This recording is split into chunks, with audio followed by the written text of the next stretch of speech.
रानी चटर्जी ने भोजपुरी फिल्म पांचाली का पोस्टर किया रिलीज, कहा बहुत सारे बाहरी कलाकारों को दिया मौका।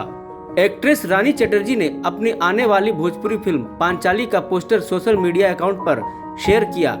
भोजपुरी फिल्मों की जानी मानी अभिनेत्री रानी चटर्जी ने हाल ही में अपने इंस्टाग्राम अकाउंट पर अपनी आने वाली फिल्म पांचाली का पोस्टर जारी किया।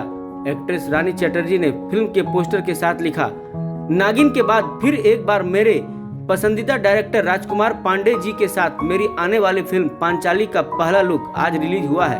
कैसा लगा दोस्तों? पांचाली फिल्मी दुनिया की हकीकत को सामने लाएगी। बधाई।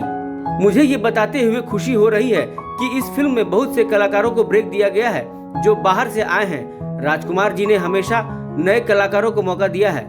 रानी चटर्जी इससे पहले हाल ही में MX प्लेयर पर रिलीज हुई फिल्म मस्त राम में नजर आई थी, जहां वो बेहद बोल्ड अवतार में दिख रही थी।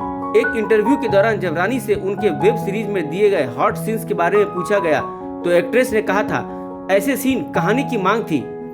इसके अलावा उन्होंने कहा वो आगे भी इस तरह के रोल निभाने के लिए तैयार हैं। मस्त राम रानी की पहली वेब सीरीज है। एक्ट्रेस के मुताबिक उनकी वेब सीरीज से OTT पर काफी अच्छी शुरुआत हुई है, जिसके बाद उन्हें और भी जगह से फिल्में के ऑफर मिल रहे हैं। गौरतलब है कि एक्ट्रेस रानी चटर्जी भोजपुरी फिल्मों की पहली ऐसी अभिनेत्री है जो 300 से ज्यादा फिल्मों में काम कर चुकी है। रानी चटर्जी का जन्म मुंबई में हुआ था। उनकी पहली फिल्म साल 2003 में ससुरा बड़ा पैसे वाला आई थी। इस फिल्म से रानी ने भोजपुरी सिनेमा में अपना डेब्यू किया। ससुरा बड़ा पैसा वाला में रानी के अपोजिट अभिनेता से बने भोजपुरी एक्टर मनोज तिवारी नजर आए थे। बता दें कि इन दिनों रानी चटर्जी अपना ज्यादातर वक्त घर में बिता रही है। इसके साथ ही वो सोशल मीडिया पर अपनी तस्वीरें और वीडियो के जरिए फैंस के साथ जुड़ी रहती है। भोजपुरिया वायरल की रिपोर्ट।